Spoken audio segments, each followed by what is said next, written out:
My friends. Sorry, a little delay here today. Like to normally do the show at 2:30 Central. Today we got 2:55 Central. Not too bad.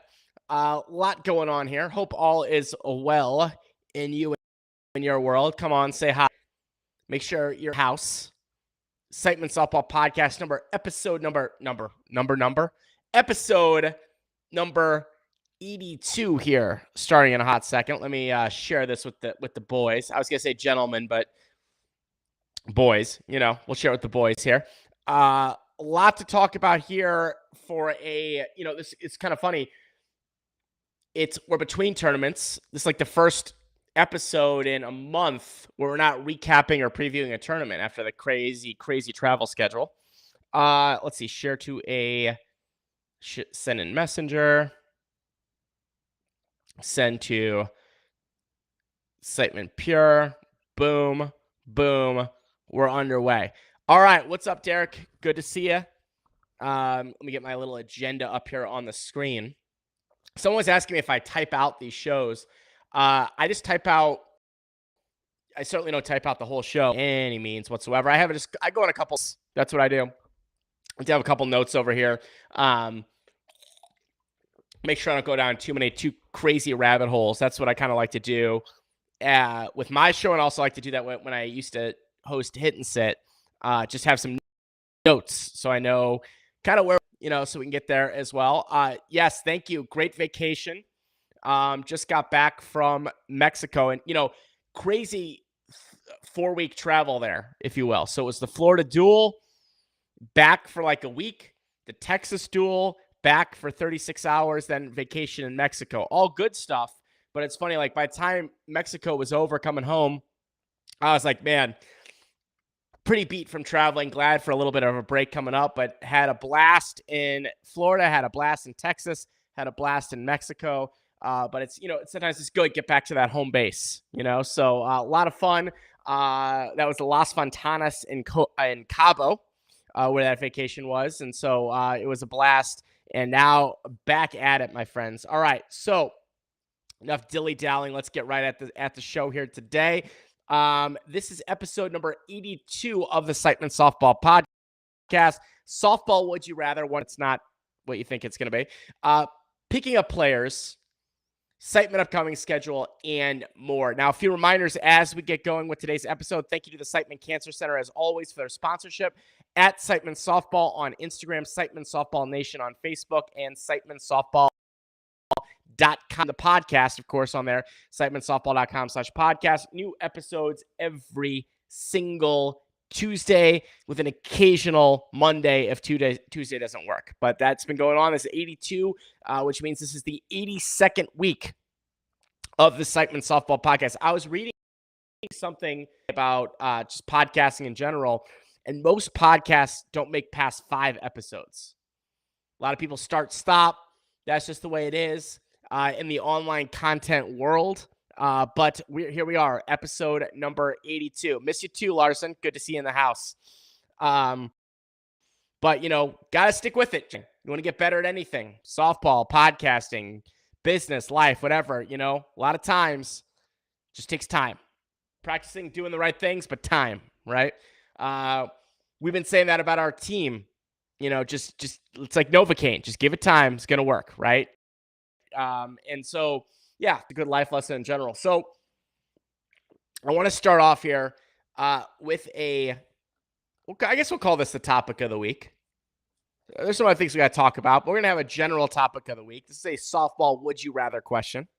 And I've asked something similar to this on the show before, a long time ago, but I want to get your answer to this. I want you to type in your answer to this. Okay, here we go.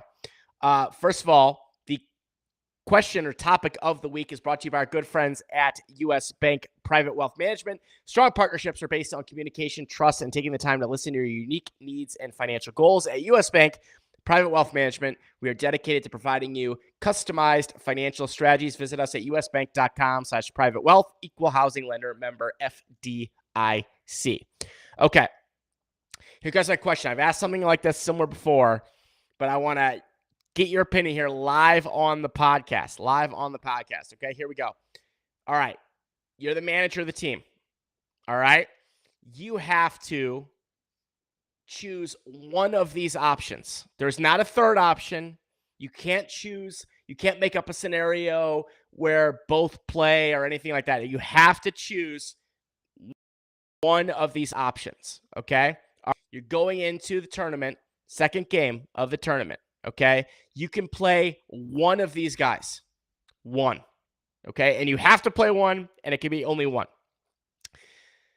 Guy number one was 0 for 4 in the first game with 4 absolute lasers, like being played by the left fielder. The second baseman dove and robbed one. There was a seed hit right at somebody or a line drive like this. They went 0 for 4 with 4 absolute piss missile seeds. Okay. Or you've got guy number 2 who was 4 for 4 with what we'll call our favorite term, the Arkansas lasers. So 4 for 4, but one was an error. Second baseman got it, threw it away, or an actual Arkansas laser where you pop it up and it lands in the Bermuda Triangle. There was another one that was, lucky, hit a rock or something like that, or the first baseman pulled their foot, whatever you want to say. The person was 4 for 4, but did not hit one ball well. So you've got 0 for 4, hitting 4 seeds, just happened to find a glove. And you've got 4 for 4 who did not hit the ball well. Now, all things being equal, and you have to do it, which guy plays game number 2 if you had to choose one of them? Are you going 4 for 4 guy? Or are you going 0 for 4 guy? I want to know what your answer is to this question. All right, I'll give you mine. I'd be interested in Matt's as well, if Matt's tuning in here, what he would do. And again, there's no further trickery on this question. It's not like you could play them both. You could play neither. Let's just call them the same defensively for the sake of argument, okay? So the entire judgment has to be made based on 4 for 4 or 0 for 4, but you saw the 4 at-bats, okay? I understand it. The glove might play a factor here. Let's just pretend it doesn't. Take it out. Just going straight on hitting on this one. Brett is saying the 0 for 4, going with the 0 for 4. So the 0 for 4 person, we got several 0 for 4s now, saying that you would rather have the 0 for 4 person hitting lasers, just happen to find a glove, versus a 4 for 4 that mishit it. David Bear says the most politically correct answer of all time, not enough information to make an appropriate choice. David Bear, this is the information you're given, and you have to make a choice. That's it. There's no more information. Okay. Chase Benfield. I like this, Chase. Probably 0 for 4 guy. He gets 2 at-bats the next game. If he goes 0 for 2 again, then the guy who went 4 for 4 comes in. I like that one, Chase. I'm a big fan of that. Brian score runs if you touch a base. Yep. That's fair. Obviously, there's not a right answer here. This is an opinion question, right? 4 for 4 guys. Sometimes it's just not your day. 0 for 4 guy is most likely going to press, while 4 for 4 guy is going to be loose and feels like he can't do anything wrong. Okay. Better to be lucky to the good, ride the luck, right? So, all right, Chris Benino says 4 for 4, getting on base is the goal, not hitting it hard. All right, very fair point as well. Very fair point as well. And, you got to start one of them. You can't fault a guy for squaring a ball and finding a glove, hitting the ball as hard as what you're looking for. If it's Drew Rogers, I'm always better than the guy, even though he's a bully. I don't know. I've been thinking about this question. I'm kind of with Chase on this one. My opinion, again, nothing wrong with this is not a right or wrong thing, right? It's an opinion question. But I kind of like the idea. I think the 0 for 4 person, the 0 for 4 laser cutter, I'm putting in there. And I like the idea that after a couple at bats, it's just not working. It's just not that day. Maybe you make a switch. But I feel like the people that see the ball the best, I mean, they're actually hitting it on the barrel. I'm not talking about the occasional miss. I'm talking about like 4, complete misses that ended up on base versus 4 lasers. So I think I'm going to go with that one as well. But that's always an interesting one. And by the way, if you're watching this on the replay later, drop in the commentary. Which one would you go with? Which one would you go with? But anyway, the fun little question to kick it off. we'll have more softball would you rathers, future episode. Maybe we'll make it a thing, make it a whole segment, make it a whole thing. I don't know. We'll figure it out, right? But good question. Get those big brains of yours working here on this Tuesday or whenever you're watching the replay. All right. Moving on to another topic here. And I've had this come up for the last few days, and you'll understand why. And I'll explain it to you. All right. So there's a lot of free agents that became available because LNS Glass folded a few days ago, right? So LNS Glass, a team out of California, with players actually from everywhere, though, on that team. There's a lot of West Coast guys, but guys from everywhere. They folded a few days ago, released the whole roster. Some other players looking to go different places as well.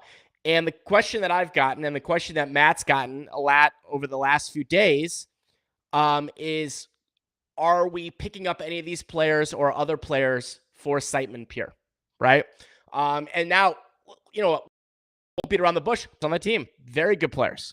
Very, very, very good players. It's not, that was a talented team. I don't know the ins and outs of what happened there. I know the LNS Glass family themselves. They're great sponsors. Who knows exactly what's going on? That's not the. And also, I want to note these players that are available. And trust me, we hear a lot of stuff behind the scenes. People come behind the scenes. We know what's going on. Are all very talented. All very talented players. And they will end up on a team. Having said this, we are not picking up anybody. Nobody. Does this say that we're going to not pick up anyone the rest of the season? No. But here's the thing. I strongly believe in the team that we have right now. Strongly believe in the team that we have right now. And, what I've seen, what I know, what we can do, what we will be putting together. I believe in this team. I believe in the core of this team. I believe in the role players on this team. I believe in the starters. I believe in everybody. So we are not making a move at all with players that are available. Now, don't quote me in this in a few months from now. If something happens, changes, you never know, right? And, I know, we've got like a big database of people, and, I'm not tooting our own horn here, that are interested in playing for us now, right? Not tooting our own horn. I'm just saying it's the reality of the situation. But I like our team, and that's what we're going to do moving forward. And I wish those guys best of luck on the teams that maybe didn't work out so much this year. Maybe they didn't work out now. I know SVC folded right before the season started. So things happen. I feel for everybody on those. I hope everyone finds a home. But at this point, we're not really looking. The way that we kind of assess these things when they happen is, I think immediately you start thinking about, okay, well, is there someone we're looking to get rid of, right? Answer is no. Is there a starter we're looking to replace? Answer is no. Is there someone that's just on the amazing struggle bus and a key position that we maybe bring in somebody else? Answer is no, right? Is there someone that we really want that provides something that is a perfect personality fit for the team? Not sure, but it has to be the right fit, right? I think where people run themselves into trouble, what I see in the slow pitch world, is that they do like a brand new roster every year or halfway through the year, right? Kind of taking like whatever the best statistical person is available or whatever it might be, and they don't care about anything else. They don't care about personality. They don't care about fit. They don't care about loyalty to their players. It's just like, go for it. And that's fine. That's a philosophy that people do. Not mine. Not what we do over here at Siteman. That's not how we roll. So, again, who's to say that there's not changes that, if we feel like we need to make a change to get better, we're going to do it 100% as we go throughout the year, if we need to. Right now, as of now, going into Nashville and going into Chicago, that's what we want, and that's what we're doing, and we got our core. We've got great chemistry. We got a lot of shenanigans going on. We got a lot of great things, so that is the long answer to that. So you guys, correct messages. asking this question, and get out of Matt Petrov's because it's been coming up a ton over the last week plus. But that is where we're at right now with the team. Of course, always subject to change, but that's the philosophy that we roll with. And Liam says, got to keep the core, the same core, and grow, and can't move things around so much because you can't build any chemistry. I 100% agree with that. You watch kind of these, I hate to call them like this, Franken teams, right? Teams that kind of are a brand new team, maybe under an old brand, but a brand new team with brand new players or 99% new players. You don't know how it's going to work out. Sometimes it works out amazing. It somehow all clicks and fits and yay. But it seems that more often than not, it doesn't. One way or another. Maybe personalities clash, maybe this or that clashes, whatever happens. You never know. Who's to say that there's not a team this year that is a brand one way or another that's going to win the whole thing? Don't know.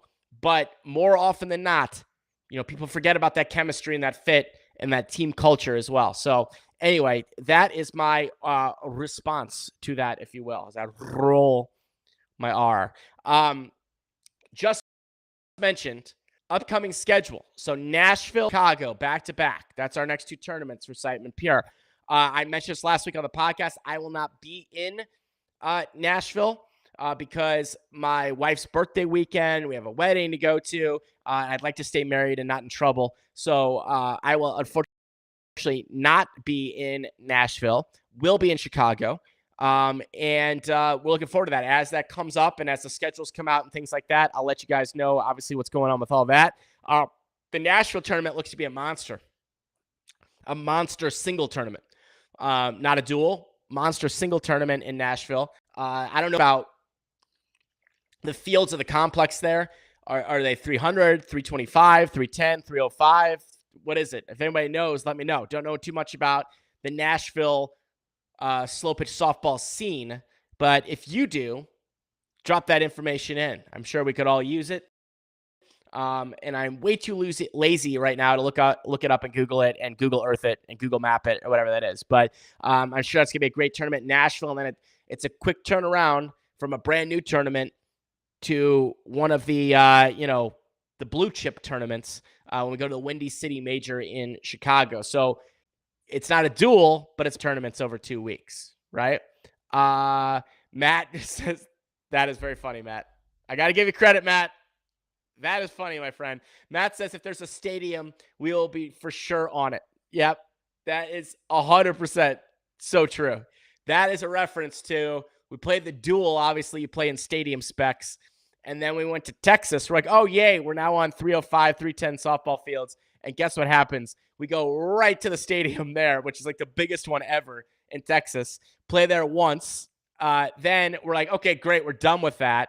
And then when the rain came for the second tournament, we had a game immediately moved right over to that one again. So we cannot avoid the damn stadium.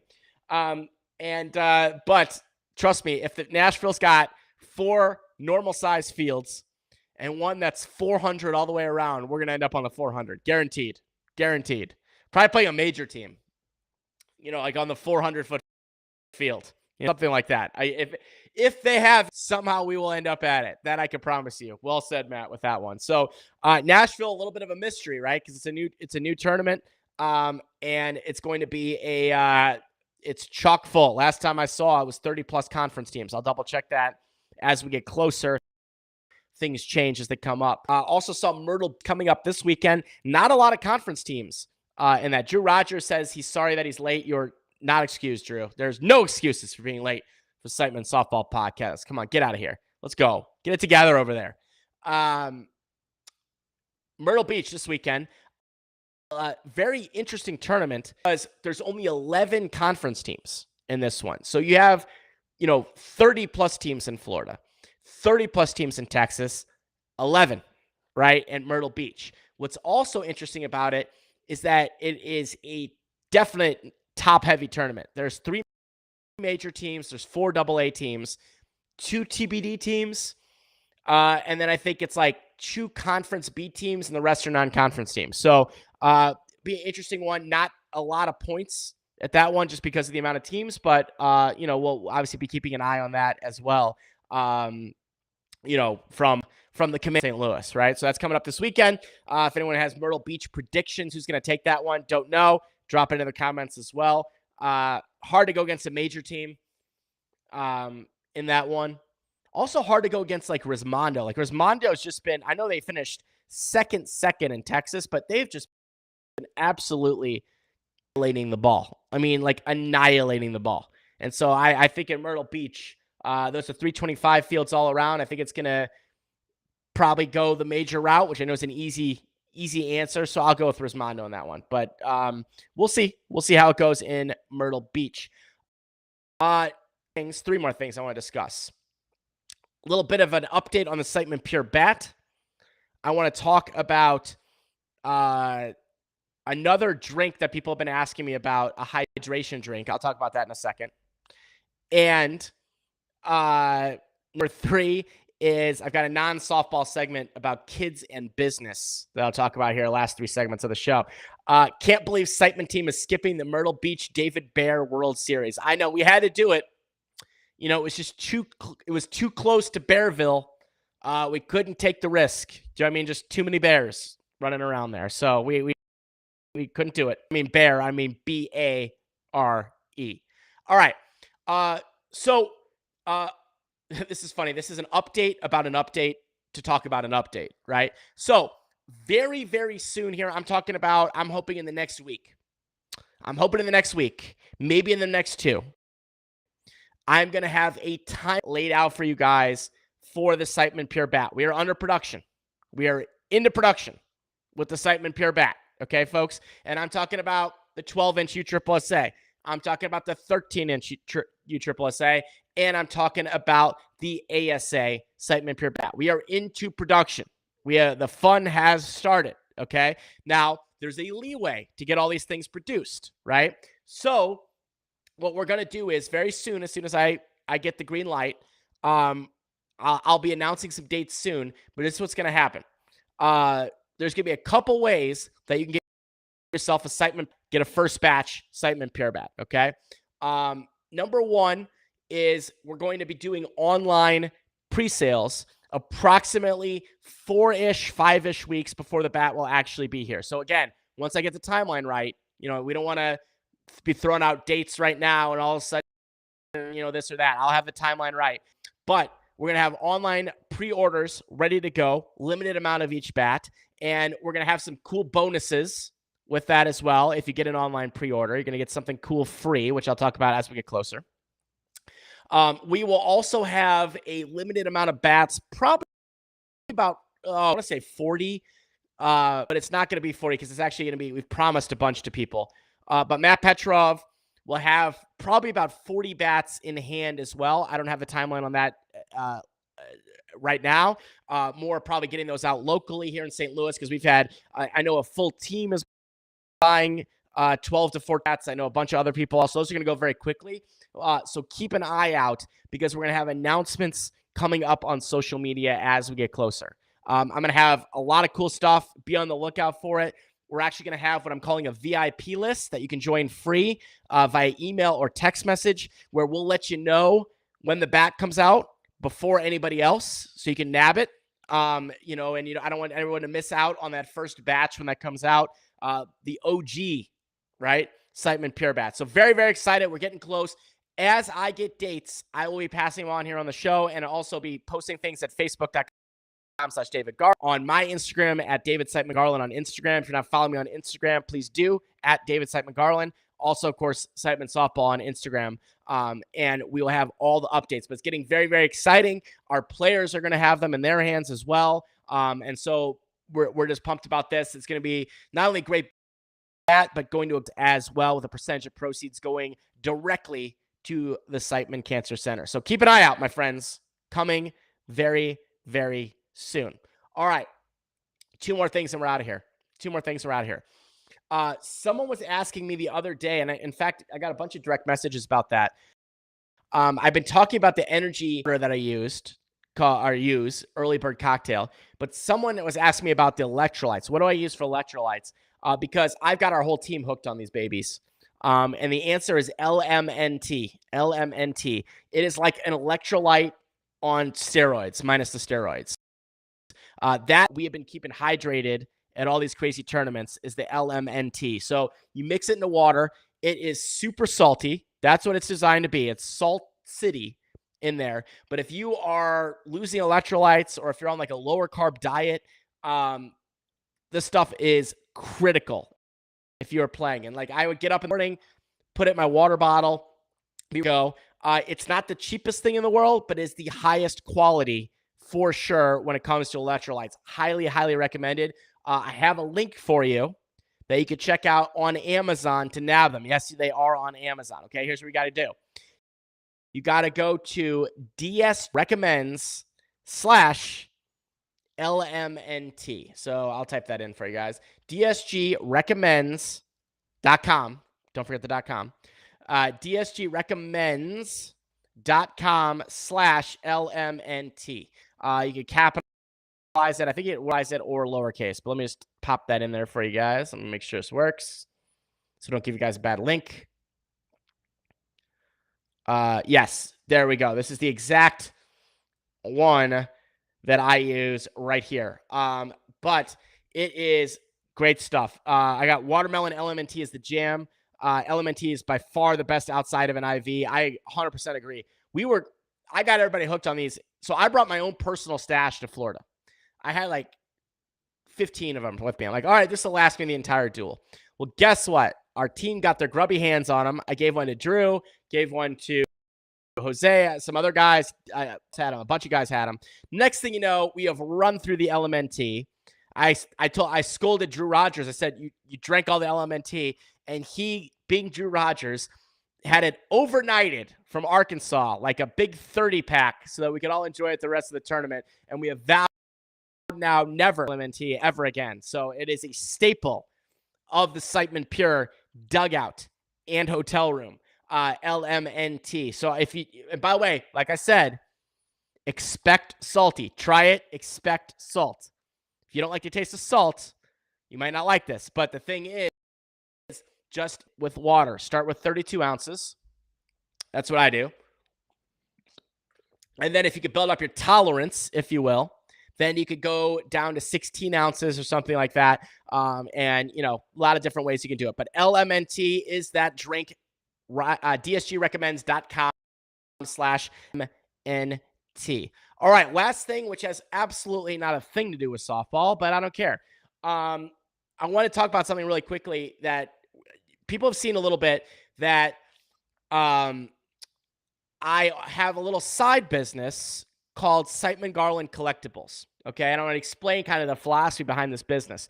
So I am behind the scenes teaching my kids, Aviva and Kobe, about business, teaching them how to buy and sell things, or how to sell things, how to create businesses, how to ship stuff, just how to learn about business.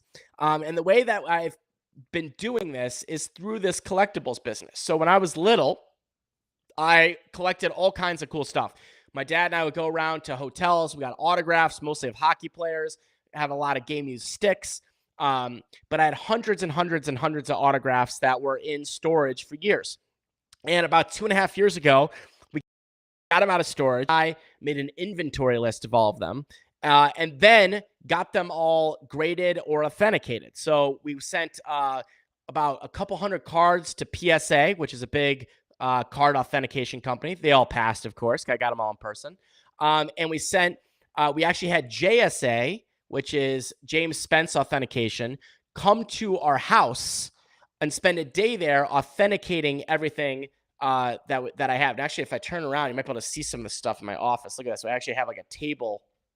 I don't know if you'll be able to see it or not, of stuff right there. We got hockey pucks, but we got baseball, football, everything like that as well. And it's been a great opportunity to teach the kids about business. And I'm going to be creating some more content about this as well, sharing some of the stuff that we're doing, sharing some of the stuff we have for sale. There's a lot of really cool stuff. I'll be sure to post a Google Doc, maybe some videos like that. But if you're into sports memorabilia at all, hockey, baseball, a lot of hockey, baseball, got some football, and actually a lot of wrestling as well. You know, we're big into wrestling here as well. So we actually also get modern cards, open them. We learn how to look up the values. We put them for sale. So it's a whole little, you know, MBA for children here, but also have really, really cool stuff for sale. We can meet in person depending on where you are in the St. Louis area, but usually everything we just ship out to everyone. So if you're interested in getting a list, feel free to message me anytime as well. Facebook.com/David Garland. I'll send you a updated list, Google Doc of what's going on, and I'll also be sharing more stuff here over the upcoming weeks. All right, my friends, that wraps it up. A big thank you to our good friends at the Siteman Cancer Center and U.S. Bank Private Wealth Management for their sponsorship of today's episode. We'll see you next time. This has been episode number 80 of the Siteman Softball Podcast. I'm your host, David Siteman Garland. See ya.